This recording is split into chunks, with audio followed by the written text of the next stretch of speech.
Hello, everybody. Welcome to another episode of the Chillinois podcast. Today, I am joined by Scott Redman. Scott, welcome to the show. Thanks for having me, Cole. Yeah, go ahead and introduce yourself.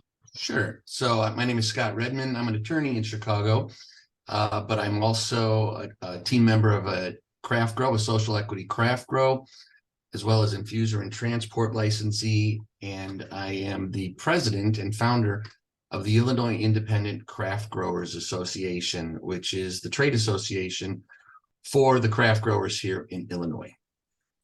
Very cool. Very cool. You got a website? We do. It's ilcraftgrower.com. And there's more information about how people can join. It's a trade association, so the primary members are the craft growers in Illinois, but we do have associate members and sponsors, like you can see there above me and my on my background. We're a good organization. We have I believe at this point 24 craft growers. Most of the active craft growers are members of our association. All three of the craft growers that are up and running at this point are members of our association. And then we have about another 25 ancillary businesses that are members of the association that assist us with education and information and just general support. So it's a great organization. Yeah. Well, hey, let's get right into the heat of it, my friend. I know that, it's that time of the year, the most wonderful time of the year. And I'm not talking about Christmas. I'm talking about the legislative session, right? And Right. so I had actually invited you on to talk about the idea of cannabis commission versus cannabis agency, which for folks that are unaware of the difference between the two or what we're even talking about, we'll get into that. But I thought, Scott, maybe you might want to start with the fact sheet you sent out, and maybe we could get to that topic later on in the show. Sure. One of the goals, or one of the pillars of the Illinois Independent Craft Growers, IICGA, is to advocate for the craft growers and for the license holders and for the license category. That was the reason I founded the association back in 2020, because it became pretty clear in the context of the snafus that happened when the state was going through the pandemic and didn't issue the licenses, that the CBAI, which is the trade association that really is controlled and almost exclusively for the large cultivators, was not singing our song, was not out there really advocating for us. It was in the best interest of the large cultivators that we be delayed. They were supposed to have a year advance sales opportunity before the craft growers are up and running by the timing that was set forth in the CRTA. And as it stands now, they've had all of 20, all of 21, all of 22, all of 20, and part of 23. So they've had 3 years plus of near exclusivity in the market. And so we formed this association, again, for education, for networking, but also for advocacy. And the things that we feel are important right now for the craft growers and for social equity license holders in general are as follows. As you probably know, and I think probably many of your watchers know, we are limited to 5,000 square feet. As a craft grower, our canopy is limited to 5,000 square feet initially. The law does allow it to go up to 14,000, but that has never been fleshed out, and it's an uncertain future. And that is causing a significant depression on our ability to raise capital and our ability to get financing, because the business at 5,000 square feet is nowhere near as profitable as it is at 14,000, because much of what we have to spend money on is on the infrastructures, on the securities, on the bricks and mortar. And 5,000 versus 14, yes, it costs more, but it's incrementally more. It is not substantially more.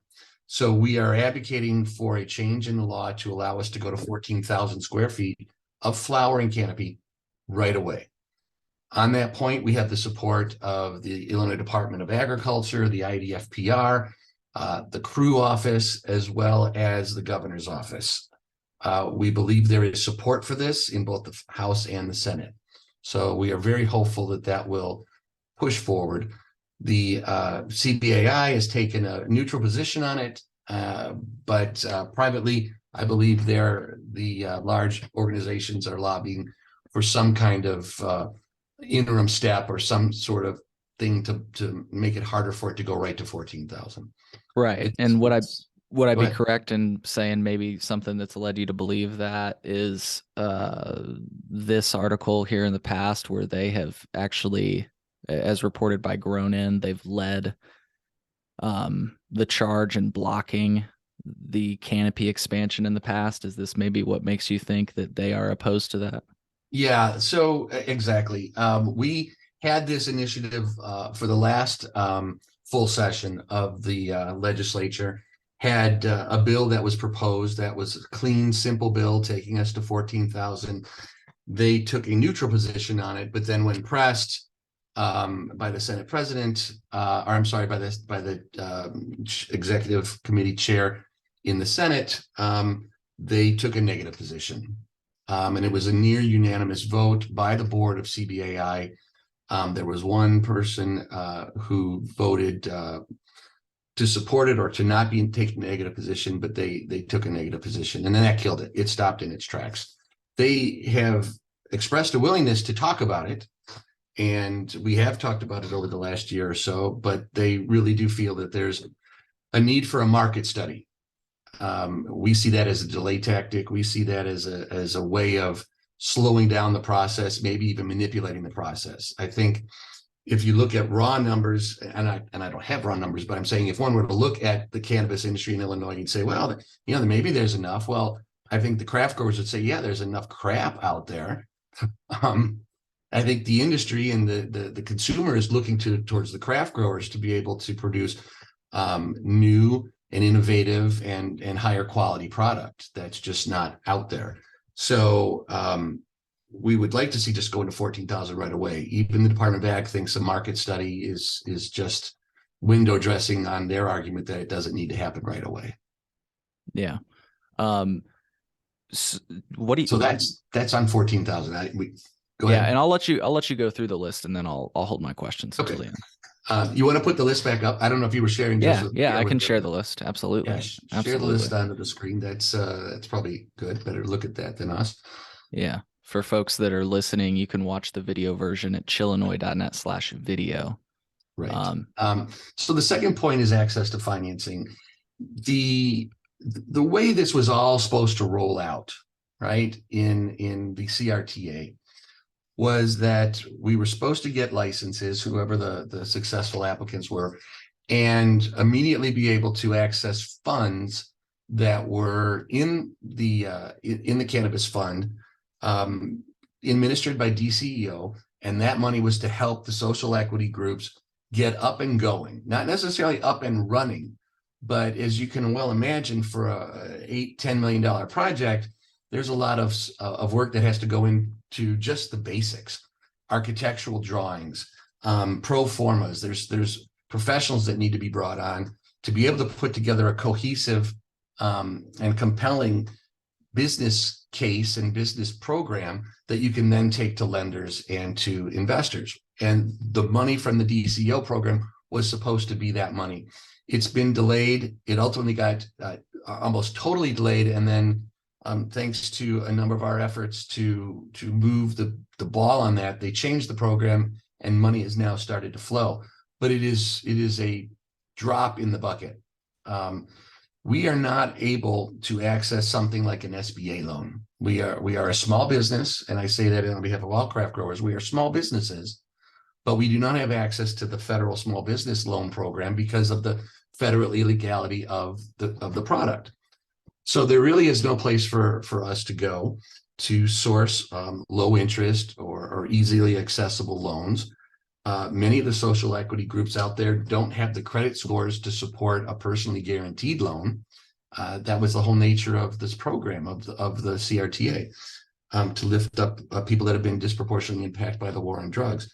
So we really need a state program that can somehow get us access through, maybe through state guarantees or something where we can cover the amount of money that's necessary to either fund this or at least fund the equity portion. That's this 40-60 loan to value ratio. Like when people buy their houses, they know they have to put something down, 20%, 10%. The social equity craft growers need a way to come up with that money so that they can then interest regular lenders and investors to come up with the rest. So that's our access to financing. The economies of scale, that argument, it has to do, and that point has to do with co-location. You know, the easiest example of that is when you were in college, assuming you were in college, but when people were in college, you know, some people could afford to live by themselves, and many other people got roommates, right? You shared the cost. You created an economy of scale in the household. The current CRTA does not allow craft growers to locate on the same piece of property within the same location. And there are many craft growers out there that if they could just pool their resources together, build a single infrastructure, the single security system, the single sets of offices and what have you, the single loading dock, but then have their own grow spaces all connected, they'd be able to get up and running. We need to see the act amended, and we want to see the act amended so that social equity craft growers can locate together and share that expense. It just makes sense. The argument against that is, oh, well, it makes you much more lucrative to be sold to some outside MSO or something. That's going to happen anyway. If these craft growers can't get up and running, they're going to sell out. So why not give the original social equity license holders a chance to get together? The fourth point here is there is some push by those that did not get a license to be able to have another round of craft grower licenses. Someone has pushed a bill out there right now to try to get another 55 craft growers issued. While we support social equity and craft growers, we think that to the extent you dilute the pool now, you're going to make it that much harder for anybody to get up and running. As I said before, there are 3 craft growers up and running right now. That's out of 88. So there's 85 that still aren't up and running. So our position there is before you add more craft growers into the mix, excuse me, we need to let there be some breathing time for the existing craft growers to get up, open, and operating. The branding integrity, as you may know, you can't call a Bordeaux wine unless it's made in Bordeaux. Champagne, right. That's why we have sparkling wine here in the United States. If it's made in the United States, it's sparkling wine. It's not champagne. We have seen some of the large growers start to put out products that they are labeling as craft to try to suggest a higher quality, a limited run, or whatever. We want craft to be able to be limited to the craft growers here, or at a minimum, the social equity owners, craft growers, infusers, but as opposed to allowing it to be used by anybody who wants to throw that word on their label. We think it's misdescriptive, we think it's misleading, and we think it dilutes the one area of the market that we possibly can have, which is craft, right? And then finally, the tax as we scale. Right now, on day one, we get hit with the cultivation tax on the first plants and the first products that come out our door. This is a very capital intensive business to get up and running. The first products out the door are going to barely be able to help sustain the operation. And so we are asking for some leeway, some time to basically be able to get up and stable before these taxes hit.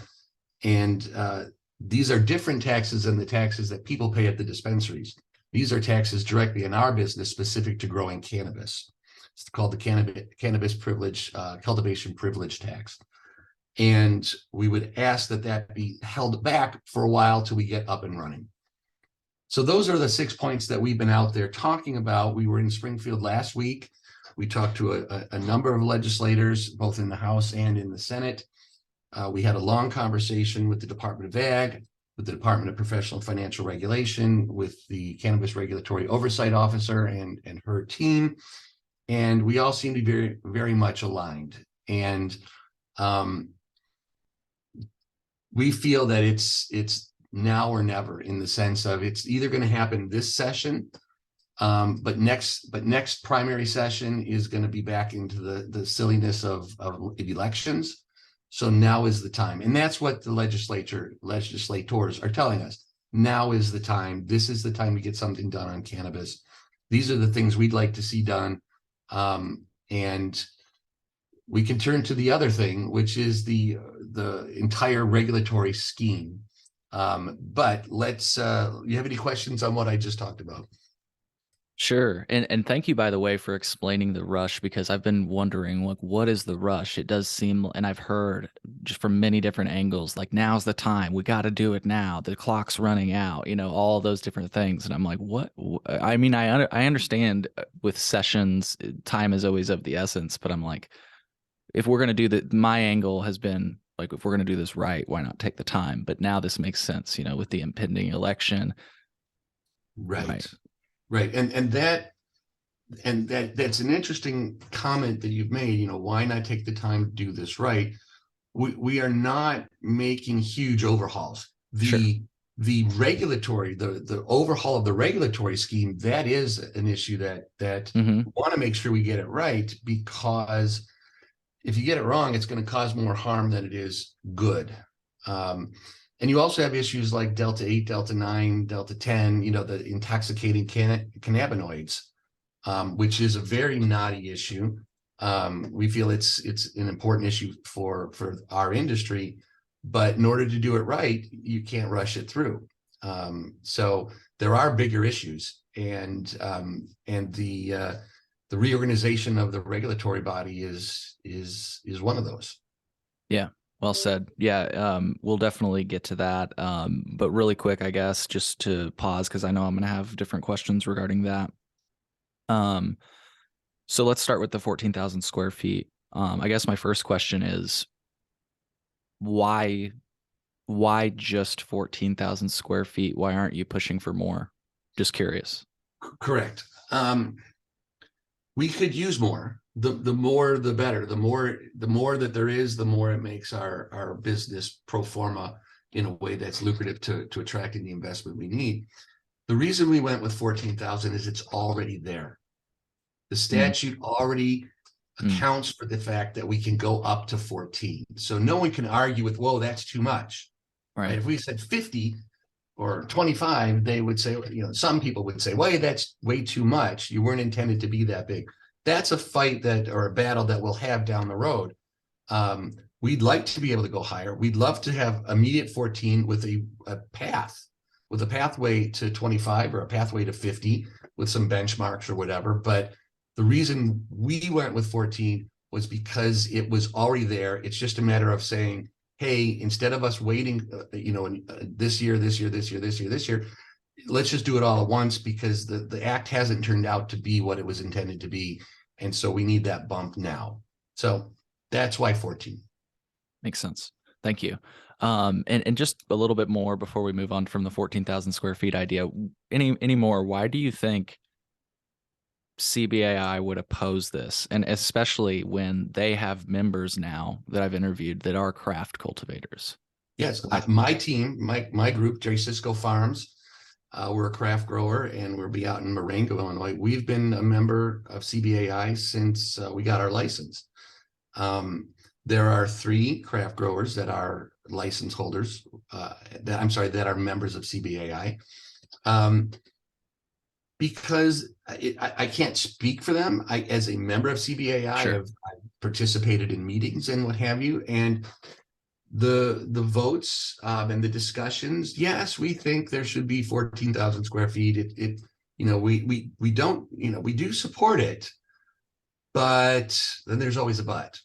But we're worried that if we make you 14,000 square feet, give you that, then it's going to be far more lucrative for an outside MSO to come and buy. That's their big thing. That is always their big thing.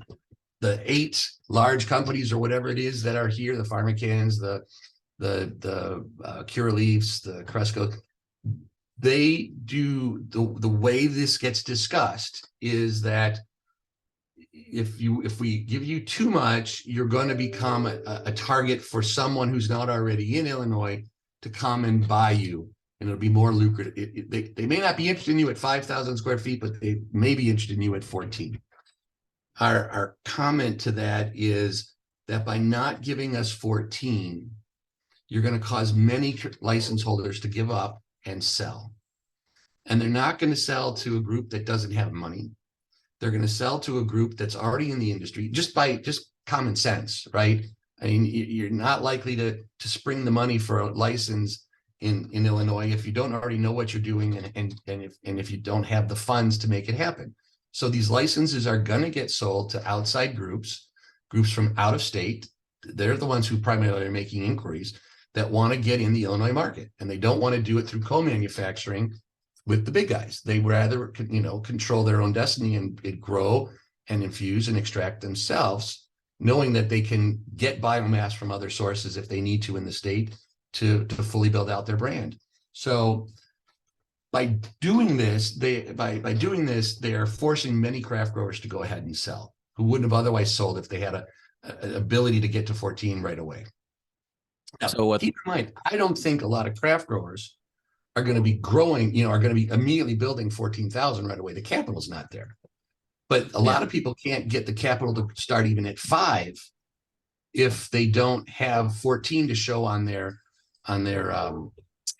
pro formas. Because you can tell an investor, well, I have the ability to go to 14,000, and they say when, and and if you don't have that answer, they're going to say, well, I can't assume that. I've got to look at you just as 5,000.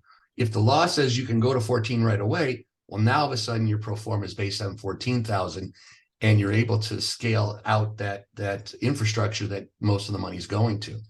So so that's why I think they're against it. I hope I don't lose my train of thought here, because the pretzel logic. So they say they don't want people to start there because then they might sell their business, but because they aren't supporting that, people are selling their business. There's And that pretzel logic. by the way, can I say that it's a little bit rich coming from them? The story of those companies are mergers and acquisitions, as if they're absolved from being purchased from an out of state, right? Don't you think that's a little hypocritical? It is, and I don't want to come off as bashing, the large entrants in this market. They're good people. They have their own goals, and they have their own business plans, and I get along with them. But the way that organization, and I didn't come on here to talk about CBAI, but they are the organization that likes to say that they represent the industry. Right. And they do not represent the industry. They represent the large participants in the industry and a few others. I mean, I'm a member, and my company's a member, but they don't speak for us. What they say generally has nothing to do with what our interests are. It always seems to be aligned with the large cultivators who control the board. And for those people that don't know how that organization works, depending on the number of, you get as many votes as you have licenses. So, or at least the licenses you pay for. So we have 3 licenses. We have a craft grow, we have an infuser, we have a transporter, but we only sign up for one membership because we don't want to spend the money on the other 2. But Cresco has 13. So Cresco gets 13 votes when deciding on board members.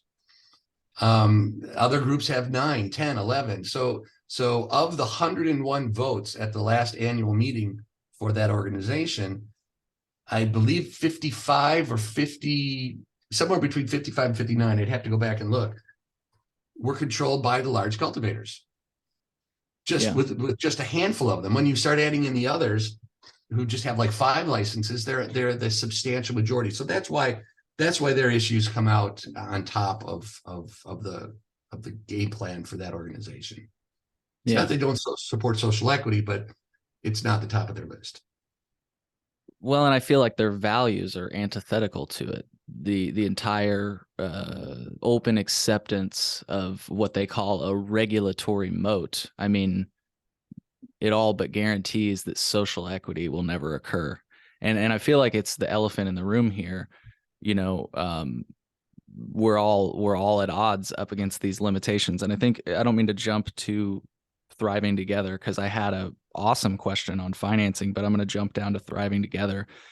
you made a comment, and I don't know if you were speaking from your perspective or if you were speaking with regard to the opposition, so maybe you can clarify, but you said something about like a concern of diluting the pool and making it harder for others to get going. Oh, I think it was with regard to issuing more craft licenses. You said, look, we're all supportive of those licenses, but there is the idea that you could dilute the pool and make it harder for others to get going. I feel like that's a value by you saying that that's a value that you do share with those larger operators. And I guess I wanted to ask the question, what do you think sets the cannabis industry apart from other industries, and why do we welcome, you just said you welcome kind of like a limitation on licenses. And if I could really quick before you go ahead, there's just like many other industries with high failure rates, like restaurants, for example. I love using restaurants. Everybody just accepts that in the first 5 years, 80% of restaurants will go out of business, but you don't have restaurant owners saying, hey, we don't want to dilute the pool. It's going to make it harder for other restaurants to get going. So like can you tell me Sure. why the cannabis industry has that perspective? I'm going to continue with your analogy. Okay. Sure. You are right that there isn't a license limitation on restaurants, and many fail. But let's look at a franchise restaurant. I think that's more analogous. Okay. There are limitations. You cannot have a Jimmy John's too close to another Jimmy John's. There are rules about that to protect the integrity and the marketplace for the Jimmy John's and the investment that the people make in Jimmy John's. I mean, so there are those kinds of restrictions out there, and it's designed to help protect the market from oversaturation of whatever it might be, whatever that market is. In this case, Jimmy John's. By the same token, typically in a shopping center, there's limitations. Hey, if there's one restaurant, there's not going to be two restaurants. If there's a drugstore, they're not going to allow a Walgreens at the other end to sell pharmaceuticals. There are ways that industry regulates or tries to regulate itself to help preserve the marketplace. Fishing, there are limited licenses for fishing certain types of species. Why? Because if everybody had them, there would be no more, I don't know, cod or whatever it might be in the various areas where their cod live.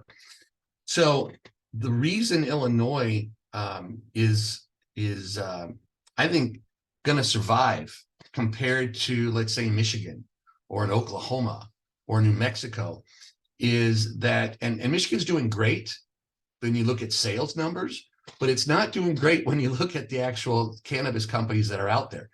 There's too many of them. And there's not enough market. Even though they have a big market there, there's not enough. And there's too many, in their case, I don't call them unregulated, but the caregiver, the ability of caregivers to grow and then they're selling it beyond the caregiver, the patients they have is one of their problems. But in an unlimited market, you end up with no barriers to entry, and you end up with freewheeling competition, which is not always a good thing when you have so much cost to get into the business. I mean, the craft growers are looking at anywhere between $5 and $10 million for their facilities, and so the ask is just, hey, we see room for more, but let the ones that are out there that are struggling try to get open first. It's more of a staging. There was about a year between the first round of 40 craft growers and the second round of 48. And in that year, unfortunately, because of after effects of the pandemic and a variety of other things, the economy, none of the first 40 were able to get up and running before the second 48 were issued. The idea, I mean, the CRTA itself contemplated, in fact, required that we be up and running within 6 months of getting our license. I mean, that shows you the optimism that was built into the CRTA. I mean, I don't think even it could have been done absent a pandemic. It's just too hard. So the idea is to keep them spread out enough so that the lenders aren't overwhelmed, the financiers aren't overwhelmed, the suppliers aren't overwhelmed in terms of the stuff that we need here in our market to get 88 craft growers up and running. So that's all. It's not a matter of wanting to quell the competition. And in fact, if you talk to most craft growers, we don't see each other as competition. We see each other as it's kind of us against the large manufacturers. I don't know. I'm not in the craft brew industry, nor am I a participant on the consumption side. But I imagine that most craft brewers, it's a camaraderie. It is not a big competition. Yeah, there's competitions, right, where you're testing your beer against some other beer. But I think the craft brewers probably see themselves as part of this the part of a fabric, and it's them against the Budweisers and the Miller Lights and the Coors for dollars. Overall, yes, you have a choice between craft A, craft B, craft C, but I don't think that it's so much a direct competition. The competition is getting more dollars into the craft product than going to the large products. Yeah. And I just want to like say again that like my angle on that is I appreciate you making your stance clear on it, because I don't know of anybody that's really asked like the Illinois Independent Craft Growers Association for their stance on license limitations. But again, I know that members, let's just say members, I don't have to name names. I can if you'd like me to, but members of CBAI do support license limitations. And I'm pretty much quoting, they say that because if you had lower barriers to entry, there would be more supply. It's a simple case of supply and demand. They want to be able to make returns, and they view limited license states such as Illinois as investments, smart investments, in fact. And states like Michigan and Oklahoma and all the other states that you just listed off as dumb investments because, well, they have to compete and the price is to the bottom. You know what I mean? But to that, I'm just like, and I'll move on from this subject because you get where I'm coming from. Oh But yeah. I just really think it's the American dream. Like what I'm hearing from you and what I've heard from everybody is we oppose unlimited licensing because it's hard to make money and it's hard to get investors and everything. And I totally see where you're coming from. I'm not like saying that that's not correct, but my thing is like, big deal. We legalized weed so that people wouldn't go to jail for it anymore. I don't really personally as a consumer, I'm just like figure it out, you know. And I don't think people should be prevented. I think that's the key thing. I think that's where I'm coming from if I didn't make that abundant enough. And it's the idea that Toy Hutchinson said, and this I think was in reference to the dispensary licenses. She said there were 5,000 applications for what was going to be 75 licenses. We knew 99% of people weren't going to get them. And that idea just doesn't sit well with me, especially when proponents of these like systems say that these policies serve to atone for the social injustices committed by the government.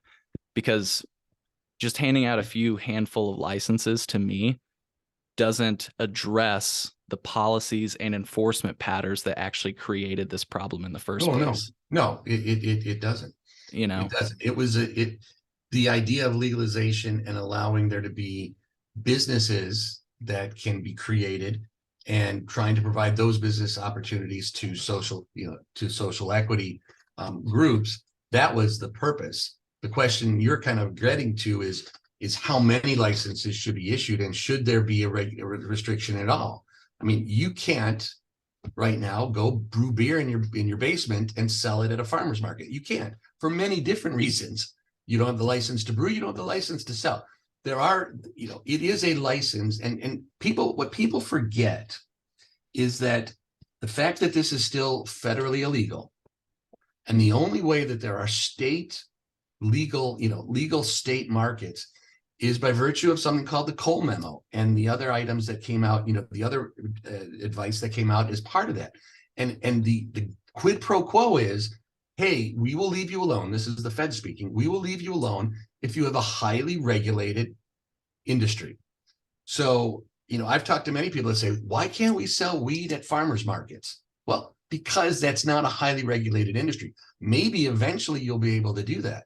But right now, we're still tippy-toeing as an industry around the federal oversight or the federal, don't ask, don't tell, look the other way. But they definitely want to make sure that we have a highly regulated industry. Illinois is probably as highly regulated as any. And so I hear what you're saying. From the consumer standpoint, the more producers, the cheapest it's going to be. It's obviously very cheap in places like Michigan. That's not to say Michigan doesn't have problems. There are plenty of problems in Michigan. So at some point, there's going to be a happy medium. At some point, we will get to the right equilibrium in licenses here in Illinois, both for dispensary and for grow. I mean, just I'm gonna, you can edit this however you want in terms of time, but when you look at dispensaries, we are already hearing about problems where there were 6 licenses issued in BLA, BLS, whatever it is, Danville or Carbondale or the Western Illinois.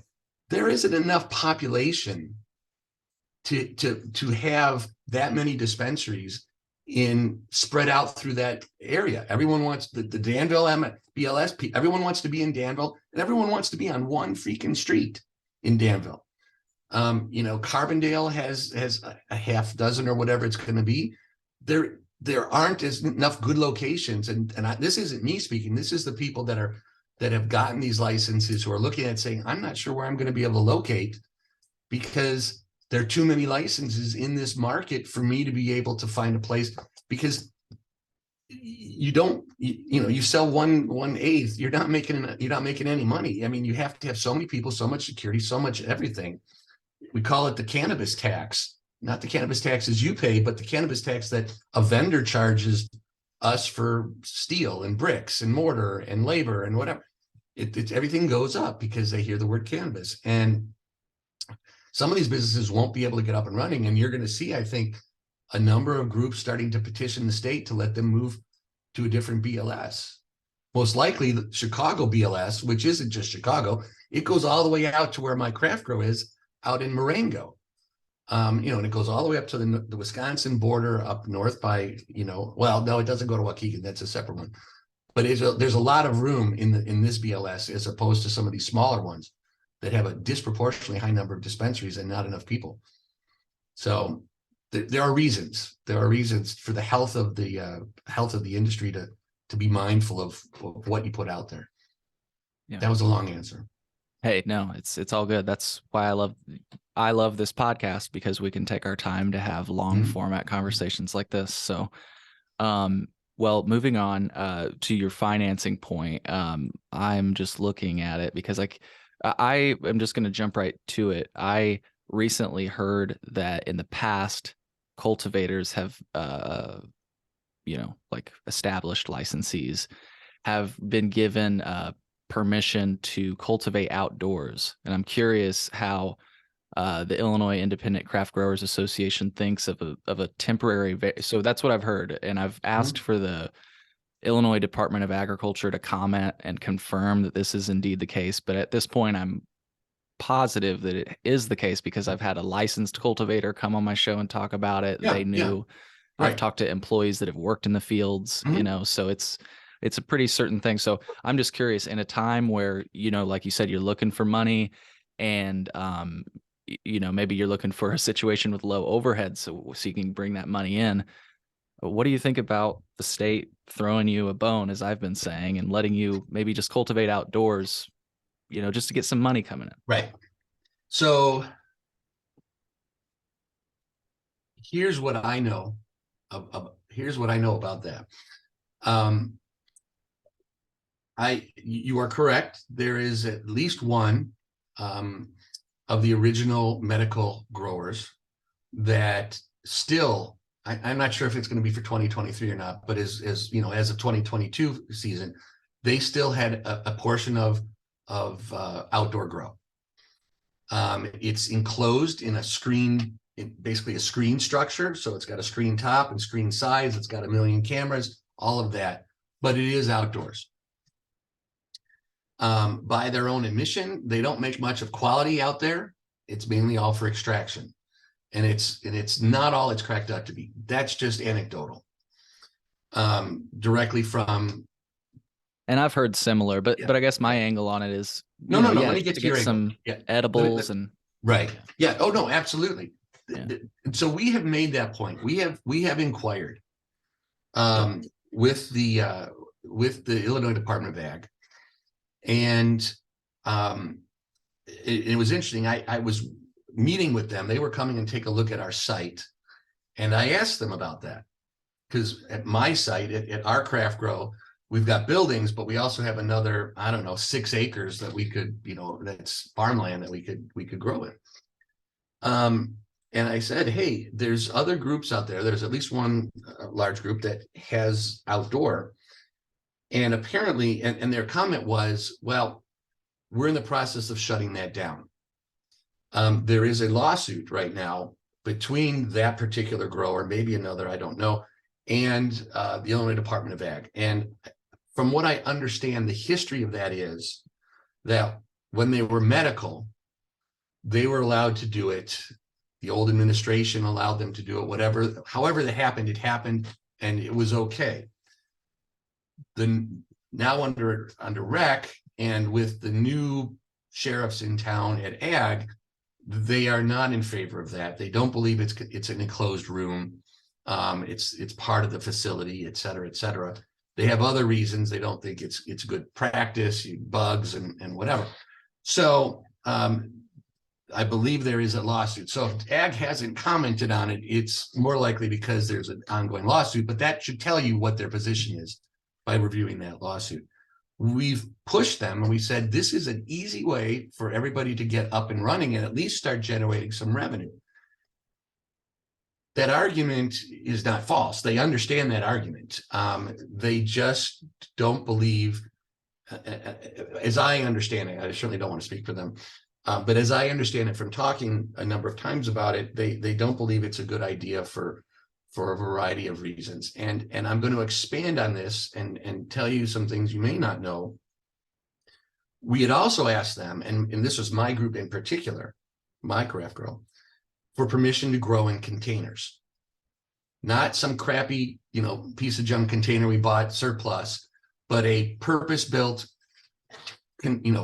cannabis cultivation container made by a leading manufacturer, out there. We were going to do 2 of them just to do some pheno hunts and do some R&D and what have you. They'd be attached to our building, full security, whatever. They hemmed, they hawed, and they ultimately came down and said no. And I said, first of all, and just for your listeners and viewers, maybe your edification, these things cost about $100,000 a piece, which is reasonable. I mean, it's at a per square foot, maybe not quite so, but it's boom, 6 weeks, you order it, 6 weeks later, you've got them, and you just literally plug them into your security, plug them into your electric, plug them into your water, and off you go. They've got their own environmental systems. They have their own HVAC. They have their own lights. They have their own benches. It's all ready to go. So it's a very easy way of getting started. I mean, there are some manufacturers in this country that grow exclusively in containers. They stack them up inside a giant warehouse. So this isn't a brand new concept, but they turned it down. They didn't like the idea. They had a number of points. They haven't formally issued a notification on this yet, but they've made it very clear that they are not going to allow these containers. So when they told me that, I said, well, you're just going to help it make the argument even stronger for outdoor grow, because if you're not going to let us do, this easy way of doing some form of indoor grow, people are going to push harder for outdoor. And you're seeing it. There is, I think, a bill out there. Someone has proposed a bill that adds the word outdoor or something like that to the definition of facility. And so, it is a problem. It is something that I think that a lot of people could get started much easier. It's not like they don't do it in other parts of the country. And there's so many things that come up here in Illinois that we've asked. We've said, hey, but look at how they do it here, or look at how they do it there. We're not asking anyone to go out on a limb from a regulatory standpoint. Just, let's look at how much, how many cameras they need in a typical craft grow size facility out in California. I can give you an answer. It's about 90. We have to do well over 100 and something for even a smaller facility. There's just a lot of things where we've asked, let's take a cue from other parts of the country where they've been successfully doing this and see if we can't scale back some of our red tape to match. Outdoor grow would be one of them. Eventually, Cool. people will be able to figure out how to grow outdoor well. I think they do a fair job in Michigan, Yeah. Yeah, I but think the yeah, humidity is a little better there. It just gets it too is. humid here, you It's a know. different, that's why they can grow grapes there too, for that matter. It's a Hmm. different climate. It's a different soil. It's all sand. I mean, it's just different. So anyway, that's all I have to say about that. Cool. Well, thank you. Yeah, that was insightful. So we already touched on my question about thriving together. You had mentioned the dilute the pool thing, so I wanted to ask about that. Before we get to cannabis agency and commission, I had a very interesting question for you on branding integrity. I totally get where you're coming from. There are brands that I'm aware of. We don't have to name them, but if you want to, we can. That No, I don't want to. put craft on their branding and they're not a craft cultivator. And so I'm just curious, are you concerned about opening up a can of worms here? Because as soon as you ban craft grow, then they're going to say hand cultivated, and then they're going to say locally sourced, artisanal, small batch, boutique, independent. You know what I mean? Like, Yeah, I mean, there is that. You're right. maybe like a stamp from the state that like this is an Illinois craft grow. Is that kind of what you're shooting for? So it's like that Yeah, it's I think so. I think there's going to be consumers out there. I mean, you raise a good point, and I mean, one could bring lawsuits to try to say they're misdescribing their products and whatever, I sure. suppose, on these other things. I mean, it would be pretty ballsy of them to say hand grown, hand trimmed if it really wasn't hand grown and hand trimmed. But if it is Yeah. hand grown and hand trimmed, so be it. I think I think there's going to be a consumer base out there that wants to support somebody other than the large MSOs. They Hmm. want to support the craft growers. They want to support the independent infusers. And I think by being able to mark your product with that, be able to say that it is craft, you're Yeah. going to be able to signal to those buyers that yes, you are dealing with one of these social equity craft grower businesses, and not an MSO that's just labeling their product as craft. So I think that's a big part of it. But you're right. There will always be a way. I am a lawyer. I mean, we live off of ways around things, right? And Yeah. that's you're absolutely right. I almost feel like I answered my own question though, and maybe I'm just curious, is this kind of what you're pushing for? I feel like maybe what the answer would be is some like statutory mandate, like that has a badge from the state that's like this is a craft cultivator, like this is from the state, you know what I mean? Well, Certified if the craft law says cultivator. you can't say craft unless you're a craft cultivator, Oh, fair then enough. Then yeah, yeah, they can that's what we're handle it that asking way. for. Oh yeah, no, we're asking for a specific provision in the CRTA that says that unless XYZ, you cannot call your product craft. Okay, So yes, gotcha. so it may not be a stamp, it may not be an official seal. Hmm. That's not to say that IICGA, our organization, couldn't come up with a seal and say, hey, Sure. you got to certify us your craft grower before you can put that seal on your product. But then you get into some really weird things because in any other industry, if I was coming up with that as the head of an association, I'd want to trademark that, right? Hmm. I'd want to trademark that seal so that I can control who can use it. Well, Hmm. right now, it's pretty darn hard to get a trademark on anything related to cannabis, if not impossible. You Hmm. can try to skirt the rules. Well, it's not, we're getting it for candy or we're getting it for lighters, and then, hope that that keeps enough people away that they don't take your trademark. So we wouldn't even be able to trademark that, at least not nationally. We could do it under the state trademark laws. But you're right. We've thought about that. We've talked about it down the Yeah. road. Interesting though. I didn't think about it the way you were saying it, that if you just added it to the state law. Yeah. Yeah, I get what you're saying. Okay, well cool. Why don't we get to cannabis agency versus cannabis commission? Thank you for letting me ask those questions. sure. So you want to ask a question, or you want to you want to Yeah, fill in well, the listeners on yeah, and the viewers let's on give what we're talking about? some background, and I think maybe the best way to do that would be to listen to it from the state of Illinois' perspective. How about that? Okay. I recently asked Vaughn Bentley the Mhm. difference between the cannabis agency and cannabis commission. So he announces that, but he also tells us why the state uh, changed what they supported, because in the past they've supported the idea of a commission. now they support the idea of an agency. I think that'll introduce the topic I pretty think well so. for And us. just for everyone's benefit, Vaughn is the guy in charge of cannabis, basically at the IDFPR. Thanks, Scott. Mhm. And just a little bit more background. This was recorded at the Cannabis Innovation Summit at 1871, a summit hosted by Grown In on 420. So I'm going to share my screen and we will watch the clip.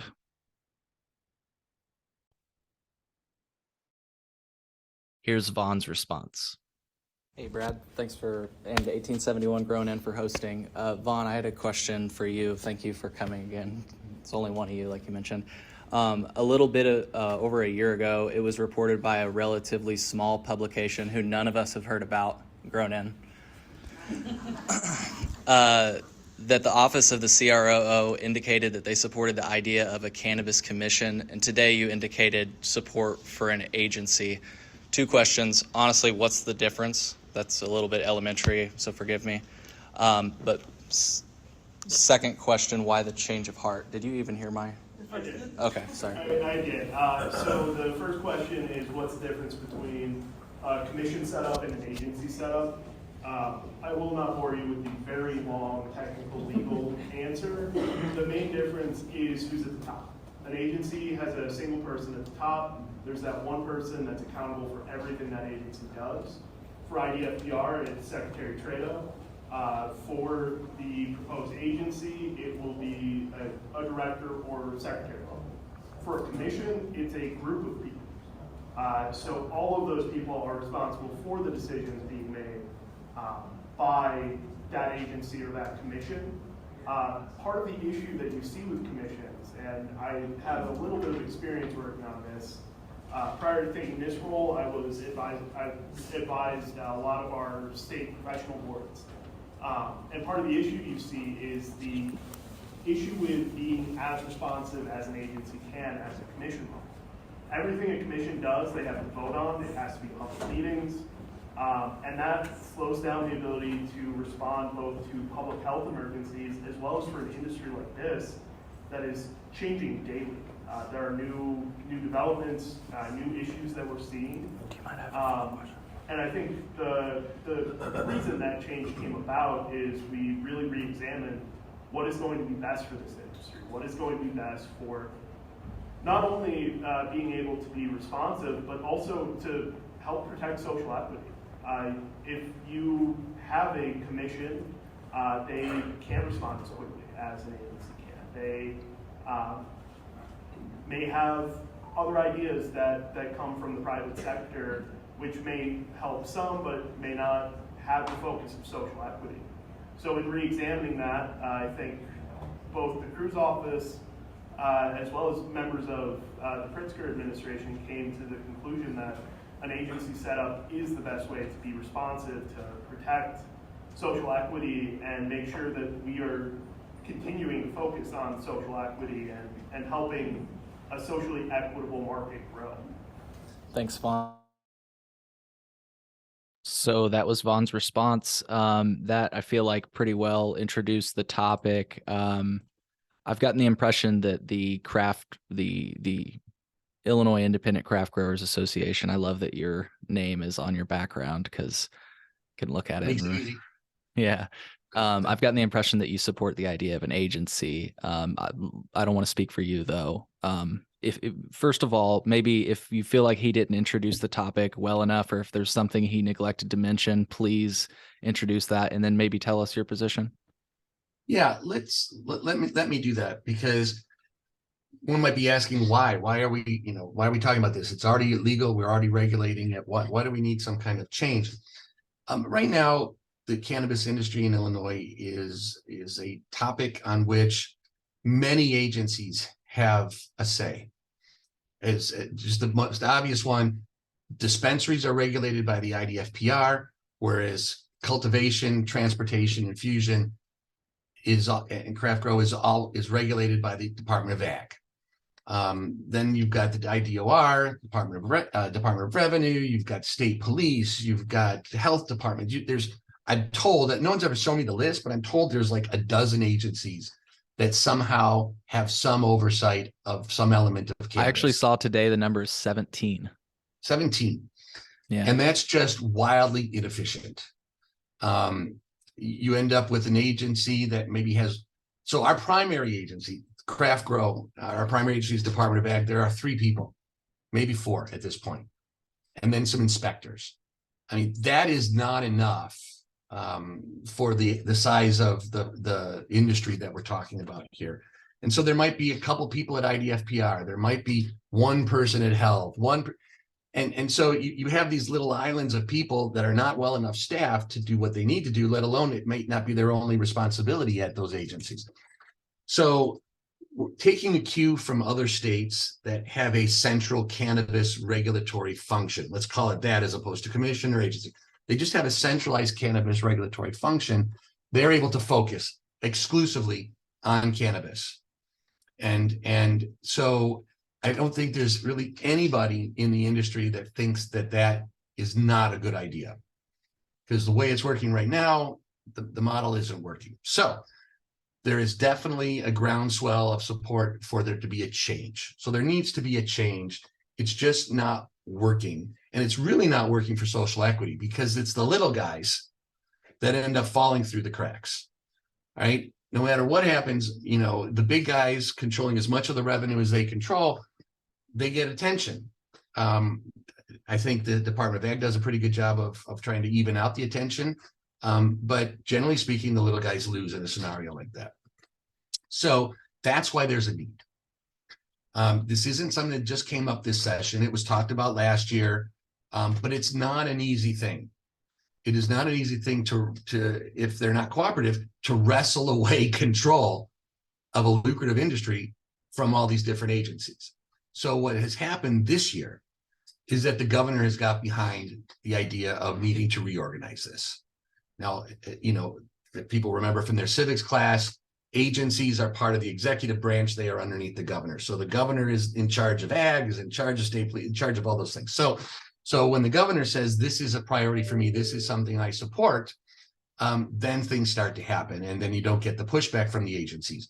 And I think what people are generally expecting is that the people that are in these various roles at these other agencies will all kind of come in to be at the cannabis agency. So then you get to the question of, well, how do you want to do it? Some states have a commission. Some states do have a singular agency. In Illinois, other types of industries have commissions. There is the Commerce Commission. There is the Illinois Gaming Board, which is basically the same as a commission. And those often get pointed to as a, hey, we're familiar with how to do this. The Illinois Gaming Board, the Illinois Commerce Commission, and whatever other ones there might be. But I think if you talk, now I'm starting to get in the opinion part, if you talk to the people that are generally regulated by those boards, if you talk to the small players in the gaming industry, the video lottery operators and whatever, I happen to know a few. I even know one that happens to also have a craft grow license and some dispensary licenses. And they are adamant that the board and commission style structure does not work for the small guy. The big casinos, you know, I can't imagine that the big, you know, the New Valley Casino downtown got put to the end of the pile on someone's desk over at the gaming board. That, you know, as long as it may have taken, it takes long, but they get their needs satisfied, you know, before others, is what I am being told. So there's no reason to expect that the social equity components of this industry are going to get the kind of attention they need in a commission style. Another reason that that people are pushing a commission, and just to be very clear, the large cannabis companies are pushing a commission. It is a top goal of CBAI. It is their top goal, I believe, to have a commission style reorganization. And one of the reasons is that they believe, correctly so, that they will have influence on the commission, as opposed to having one person at an agency who's ultimately reporting to the deputy governor and then the governor. If there's a commission of industry people, some politicals, et cetera, they will be able to have some level of influence. The pro for that, and including for us in some ways, is that industry will have more of a say in what happens and how the regulation happens. That said, we are realistic. The craft growers and the other social equity groups are realistic that who's going to have the influence? It will not be us. And so one of our concerns is that this will be an organization, a commission that is more focused on the large industry participants than the social equity participants. Whereas we feel that the agency, being directly underneath the governor, and the governor has social equity as one of his top priorities, certainly for the cannabis industry, that social equity is going to be fairly promoted, fairly protected in an agency model versus an overall commission model. And keeping in mind the conversation we had at the outset of this whole podcast, is that there are very few social equity license holders in CBAI. There are two on the board, Ambrose Jackson and Portia Mittens. They are on the board and they do their best, but they are, wildly outmanned in terms of votes on the board. I certainly speak up for social equity at these meetings, at the CBAI meetings.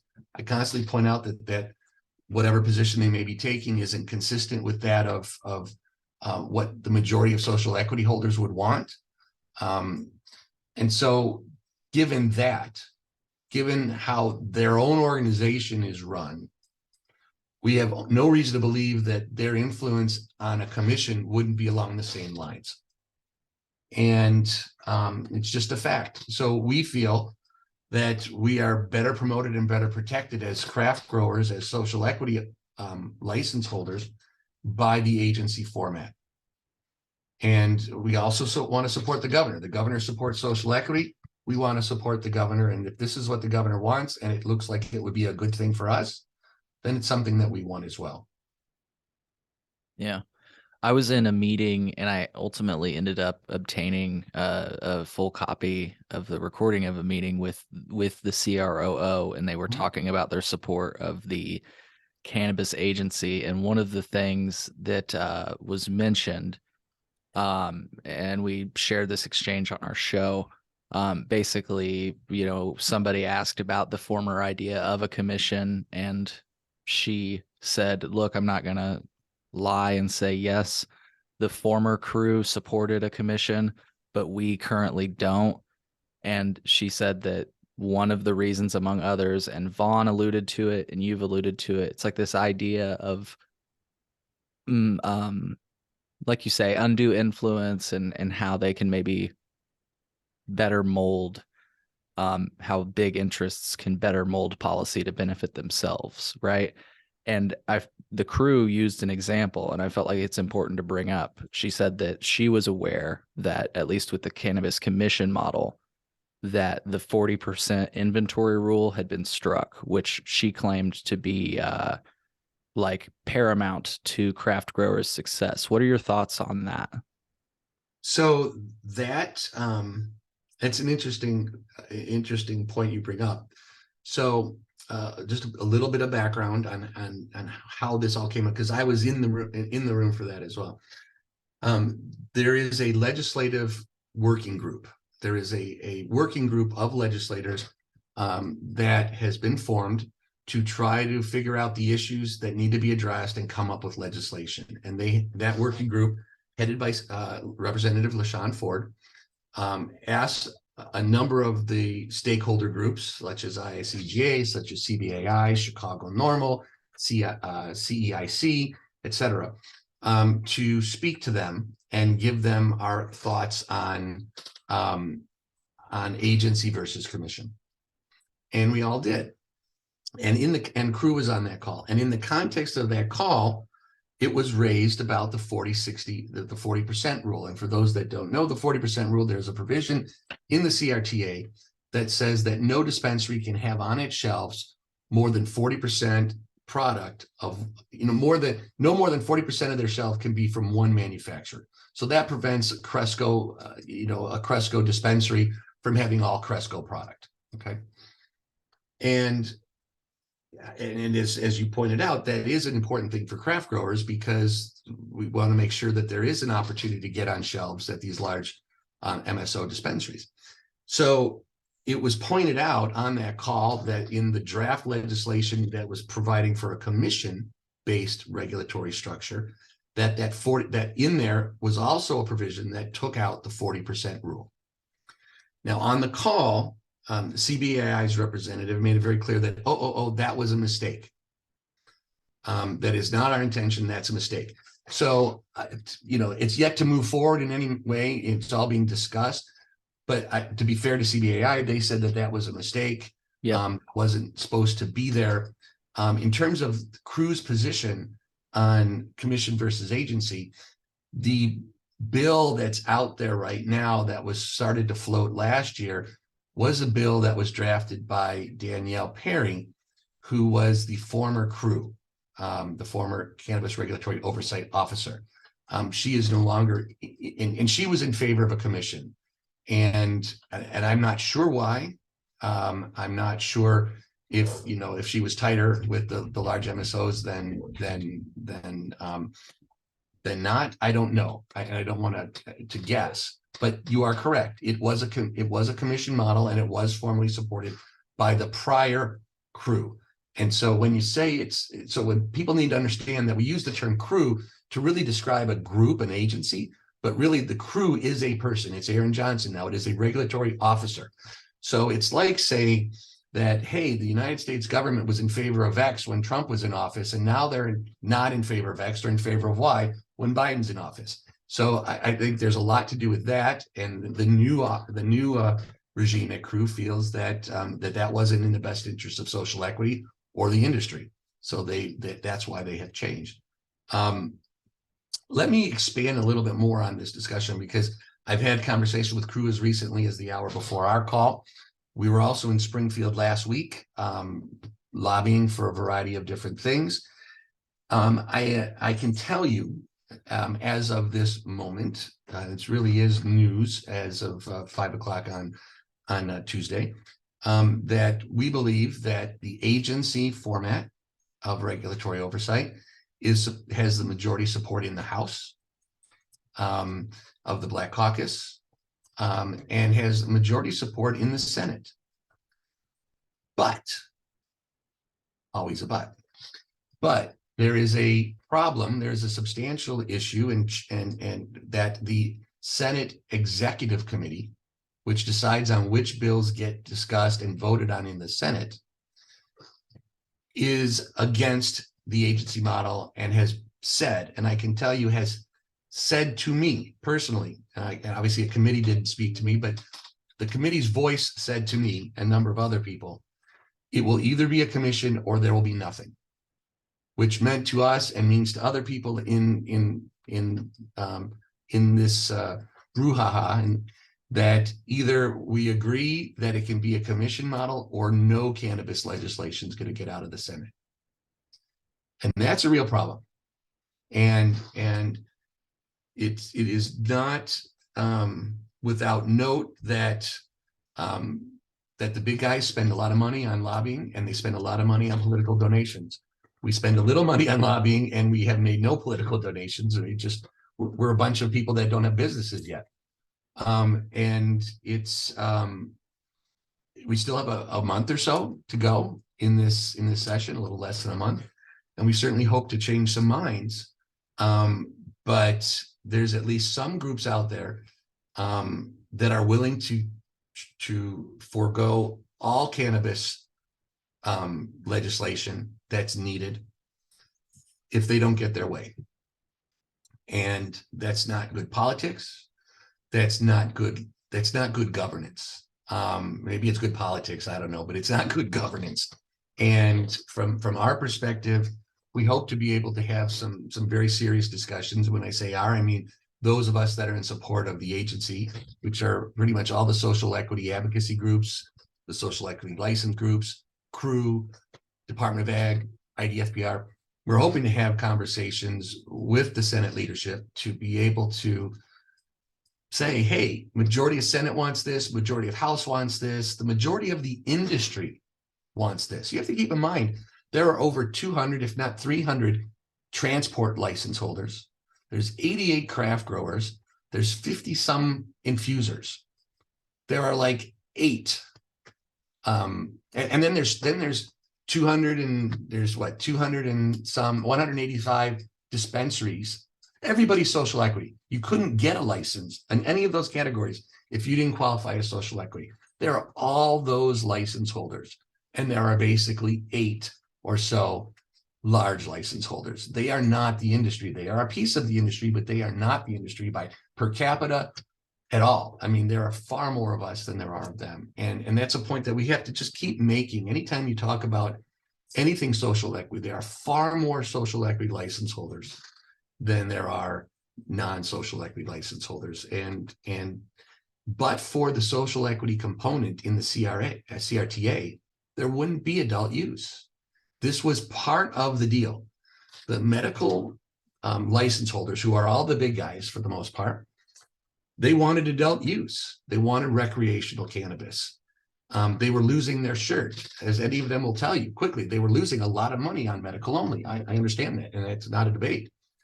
And they wanted adult use. And the way they got adult use was to build in this social equity component, that this is really for social equity. They get all these new licenses. And so when you look at the industry, it was created for social equity. It's dominated by social equity. Social equity needs to be the social equity license types needs to be the focus, and it should not be outshouted, if you will, by the small group of very large cultivators. Well said. Yeah. Within the context of the industry, I definitely have to agree. And by that, I mean, I'm alluding to what I talked about earlier with the disparate levels of enforcement and everything. I truly don't believe we've stopped the pattern of social equity. So like, we got to stop that before we even, but again, I'm not going to get back into that, where I stand. I'm curious, you've made a really convincing case here, and I'm going to do my best to elevate your perspective among the others that I've gathered. I'm so glad I asked you to come on the show, by the way, because I've not released my report on the Cannabis Commission and Cannabis Agency, and you did such a great job at providing. I mean, you provided so much more context than I was able to provide, because I got an invitation to that through a way I'm not going to tell you. And, it was hard for me to put together what room I was in, what's going on, and I did my best, but you really added a lot of context that I think is important to this conversation. So thank you for that. I think you heard on that call that you were on, agency, all the various stakeholder groups and advocacy groups. Everybody was agency, and CBAI was commission. Correct. Yep. And so I guess my question here, and you made the point yourself, again, I really think you did a convincing, like, I personally see your side of this. I think, again, in the context of an industry conversation, I think that an agency would be the answer, given other things that the crew has mentioned, Aaron Johnson, and things that you've heard. So I guess my question here is, while you may have presented a convincing case in a country and a state, frankly, where you just said money talks, what are we going to do here? I mean, are we really relying on the community? I'm trying to help you right now. I'm not trying to throw you a zinger. Yeah. So that's a very, very critical question. I think people need to contact, and hear this all the time. People need to contact their senators. People need to contact their legislators. I mean, and they do, because people, they're just like us. I mean, most of them really are someone who would say, "Hey, do you want to run for this?" And they ran a business before, and maybe they got involved in their local school council, and so they do. Now they have a million things going on. So they really need snippets. They need sound bites. They need to hear clearly about why this is important. You know, even if you just, even if someone just says to them, look, I participate in the cannabis industry. I'm interested in the cannabis industry. I buy cannabis. I'm in favor of the way social equity, you know, I'm in favor of social equity. If you just say that, if all you have is 10 seconds, you happen to see a senator or a representative down the hall, you know, walking around your neighborhood, I'm in favor of social equity. When it comes to cannabis, I'm in favor of social equity, because by and large, the social equity positions are the positions that are they're the ones that are being advocated by all the advocacy groups: Chicago Normal, the Cannabis Equity Inclusion Illinois Coalition, because that's what this is supposed to be about. And ultimately, we may be able to get to the kind of industry that you ideally see, but it isn't going to go from what we have now to that. It's going to have to, first you got to get the social equity businesses up and running and saying, hey, let's be more inclusive. We're going to hire, you know, social equity. Let's bring in more licenses. Once we're up and running, let's bring in more licenses. There's cannabis should be as freely available as beer, right? And it's not. And there's a lot of reasons why, and there are a lot of political things at work. And right now, it's a matter of the big guys and the little guys. And so just speak up for the little guys. That's one way. Another way is ultimately, you know, when it comes time, you know, voting with your feet and with your pennies and your dollars, and supporting the craft grow products. The craft grow products are likely to be higher end products. They're going to be more expensive. You have to recognize that. We can't compete on the scale and the cost, you know, the economies of scale that the big guys have. So the cheaper weed is not going to be our weed. It's gonna be the higher end stuff, the more innovative products, and hopefully you can support those and support your independent dispensaries, because all of that support then helps us then move the needle forward. That's a long-term solution. Short-term is talking to your legislators, talking to anybody, you know, sending feedback on this show. You know, send feedback to Cole and say, yeah, that needs to happen, because we can then take that feedback and take it back to the Senate Executive Committee or wherever we need to, and say, look, when it's talked about, here's what people think. It's not just us. It's not just us. So that would all be very, very helpful. It's grassroots. That's all we have is grassroots. Grassroots advocacy, not grassroots, the cannabis company. Is there a way that like people could like go to your website and support you financially? Yeah, they can. They cannot support us financially. We don't take donations. But they can, and certainly go to our website, ilcraftgrower.com, and make sure if they, and there's ways to communicate with us. They can also communicate with us through info@illinoiscraftgrower.com.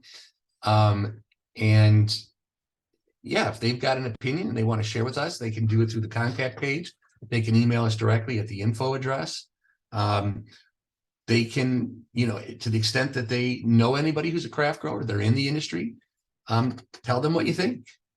Tell them what you think, because the more anecdotal, the more support we have, the stronger we can be when we're talking to the people that may in fact be getting thousands and thousands of dollars from other parts of the industry.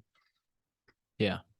I'm curious, do you worry, you mentioned prices, you know, going to be a little high, and I think people do expect that, but I'm glad you stated that for folks that may not be aware that, you know, a craft, just like a craft, any product, Yeah, you know, right. artisanal product generally carries a higher price tag because it's craft, right? So, but thank you again for stating that so that people can like mentally prepare for that. I'm curious, do you worry about current operators dropping the price floor? Because I mean, and the reason I asked that for folks that are listening right now, I was handed this cartridge over the weekend, and it's not great. But I'll just say this product is on sale. This exact product that I'm holding right now is on sale in Illinois. I'm not gonna, but if you just saw it right now, you can maybe put together whose product it is. It's on sale in Illinois for $130. But the person that gave this to me just gave it to me because they got it on sale in Michigan for $30. $30. And so, I mean, they obviously can't afford to cut the prices that much. They're doing it. So I'm just curious. I've always worried that would be the case. You know, a craft cultivator comes online and all of a sudden the floor drops. Well, there is, of course, there's worry about that. I mean, that's competition 101 in, in many people's books, that let's not us, but someone with a whole bunch of weed. And the big guys have a lot of weed on storage, thousands and thousands of pounds, because they were waiting for these dispensaries to open for 2 years, like everybody else was, and they wanted to have product in the hopper ready to go out. So they certainly have the weed to be able to flood the market, bring down the price. It's at some point,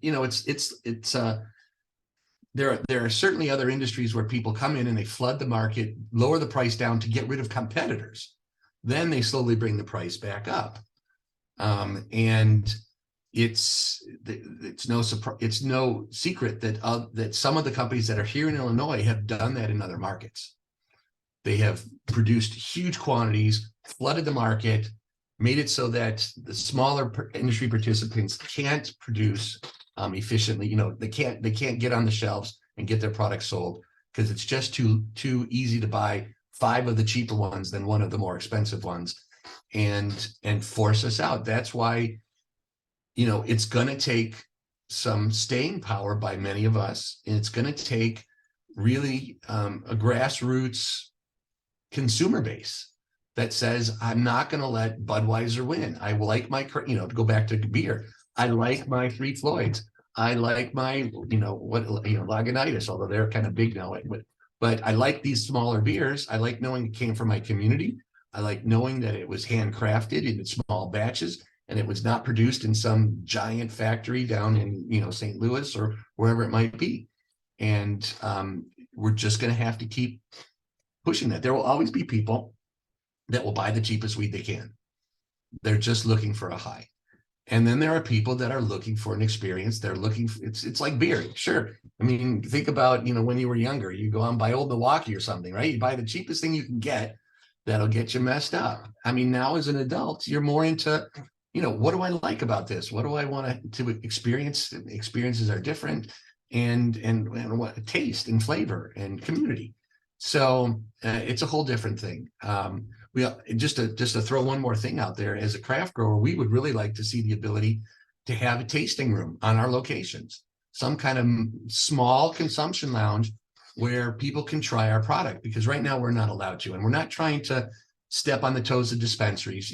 Just like the breweries, the craft breweries, where you can go and get a sample and sit a little bit. They're not really. They're not impinging on the ability of a liquor store to be able to sell their product efficiently. But, we'd like to be able to do that because it should be an experience. The product should be differentiated. You should be able to go and Right, see it, smell it, and try it before you purchase a large amount of it. Yeah. If only our dispensaries could do that. Right. You go to dispensaries in other states and it's like, here, you want to smell it? Here, you want to. Yeah, we can't do any of that. We can't even have our product out. So there's more change to come, baby steps, but the craft growers I think you're going to see probably a dozen by the end of the year or more up and running. You're going to see new and unusual and innovative products. You're going to see a lot of brands, I think, from out of state that you don't currently have here, because I hope people understand that if you love Papa and Barkley out in the West Coast, if you're going to get it here, it has to be made here. It has to be grown here and it has to be made here. I don't care if it's a California brand, it has to be made here. If you're getting excited about the cookies dispensaries opening up and having some of their branded products, again, they're going to be made here. And so that's another opportunity for craft growers and infusers, is to not only come up with their own brands, but also bring some of the very popular and high-end brands from out of state into the state to give people that variety that they are looking for. So, yeah. Well, hey, I'm excited for the future. And speaking of the future, I've got a hypothetical question, and then I want to spin it to you for the last word, and feel free to spin it in whatever direction you want, and we can close out for the night, for the day. Again, just a hypothetical. I was looking at your fact sheet earlier, and I got so excited when I saw that point number 1 was right to grow. Scott, you triggered me because I am sorry, I'm looking for it right now because I thought you were talking about home I grow know for you thought all. you were talking about everybody should have the right to grow. Right, right. So, um, anyways, again, hypothetical question. Again, you made it very clear that you've this is your legislative priority, plus the whole, we talked about cannabis agency commission thing. Hypothetically, could we see support from the Illinois Independent Craft Grower Association for home grow for all, which I think would really go a long way towards achieving what I think I was referring to earlier, which is like ending those policies. I'm hesitating because I can't take a position on behalf of the association. We are Right. very careful to make sure that we poll our members, we have a vote, we vote on, what positions we want to take as an organization.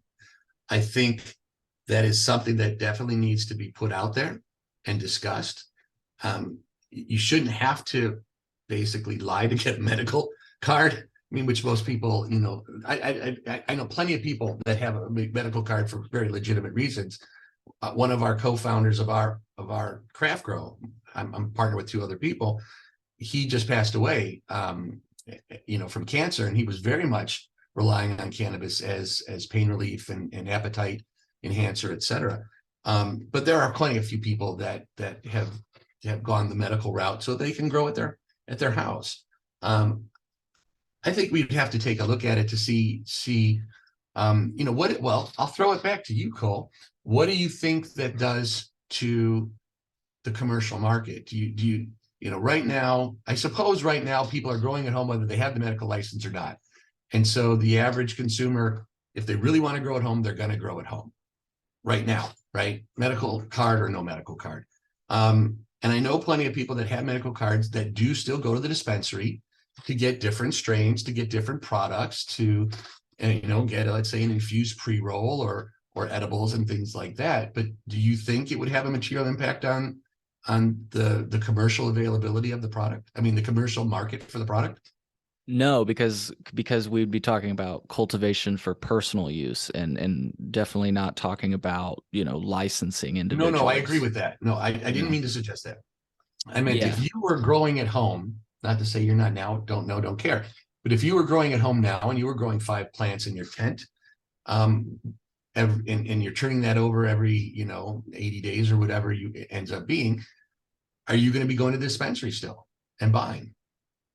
I think so, because the argument for a dispensary, and you talk to many other home growers, you grow one plant and you get so much weed and you're like, dude, I want to mix it up. And so the argument for a dispensary is you get a diverse range of safe and hopefully affordable cannabis products. That's not the case in Illinois. Right. So no, I don't think it would stop me from going. It would be a supplement to the dispensary. It would help me get through. You know what I mean? Yeah. So, and that would be the conversation. And it's a conversation. Let's get through this legislative session, but it's a conversation that the industry should have, because you can brew your own beer at home. And I know people that do. Right. Doesn't stop them from buying beer. And in fact, I think you could view it as an asset. You look at it as like talent acquisition. Like, it doesn't have to be, that's interesting. Like the conversation, and I'm not saying you framed it that way, but most people do frame it as like, oh, it's competition for the legal market. It's like, well, it doesn't have to be that way. This could be your talent that you're acquiring, and you're kind of eliminating your pool by not supporting the legalization of this. Because if these people are criminals, you know how it is, at least in the state of Illinois. Still be criminals if they grew it at home. Right. And by effect, they could be limited from getting in the industry, so we are almost limiting our talent pool by not supporting these measures. There's definitely a conversation to be had there. I would say many of the craft grow team members on the various teams of craft growers grow at home or have grown at home. So it's not a foreign concept. It's just a question of, and I think, and now I'm just speaking for myself, it's always a question of, we need to be fair and equitable and realistic, but at the same time, there is an industry here that if we're not too careful, we're going to end up with a bunch of bankruptcies. I mean, my co-craft growers out there, they will tell you, I mean, they are putting their life savings on the line. And, you know, they spent hundreds of thousands of dollars just trying to get the license. And now they're putting the rest of their life savings and many of their family members' retirement savings on the line for these projects. And so it's a difficult balance. It is not greed. It's more, in many cases, it's a sense of survival. Are we going to get back, you know, are the craft growers going to be able to actually have a livelihood if we allow whatever the subject matter might be? So it's a important conversation. It's a difficult conversation, but it's a many faceted conversation to have. Yeah. But it's the next level. I think you're right. It's the next level of question and conversation. It's all right. Well, why can't we grow at home a few plants? Right. Yeah. I just think that, yeah, it would go a long way towards ending what we know as the criminalization of cannabis. But anyways, before I send it to you for the last word, I just want to say it was a delightful. I had a good time speaking with you today. It's the first time for folks that are listening that we've ever spoken at length or at all, frankly. I think maybe we've interacted through email perhaps, but it was a pleasure to meet you and speak to you for the first time. I'd love to have you back on in the show in the future. So, but I want to pitch it to you for the last word, Scott. Yeah, let's end this on a positive note. What you got? Yeah, I mean, support your craft growers. There are 3 out there right now. You're starting to see their products hit the market. They're not only growing for themselves, they're supporting other social equity brands. 1937 is out there. They're going to be producing products for other non-license holders, you know, who've created a brand. You know, Starbuds is out there producing their caviar. They're bringing that in. And then you've got Illinois Collective. They haven't gotten a product out there yet. They just got approved in February, so they're getting close. But you're going to start seeing all these companies' products, and the way you can help all of us is start, you know, taking a flyer on their product, and supporting their products in dispensaries, supporting the independent dispensaries. I believe as of last Tuesday, Vaughn told us the 16th independent dispensary was given their approval to open. I don't know if there's been more since then. So seek those out, even if it's out of your way. Go and seek out any of the potential social equity businesses you can, the independent dispensaries, buy the independent products, and let's try to build this organically so that we can have an industry that rivals the ones out in Colorado and California. I mean, you go out there and your head is blown off with the variety of products and the innovation. We need to bring that here. And it's going to come from the small guys. It's definitely going to come from the small guys. So let's just support your little guy and make sure that you let your legislators know that you support the little guy. Scott, well said. Thank you so much, folks. I hope you found as much value in this conversation as I did. We'll see you on the next episode. Thanks a lot, Cole. Take care.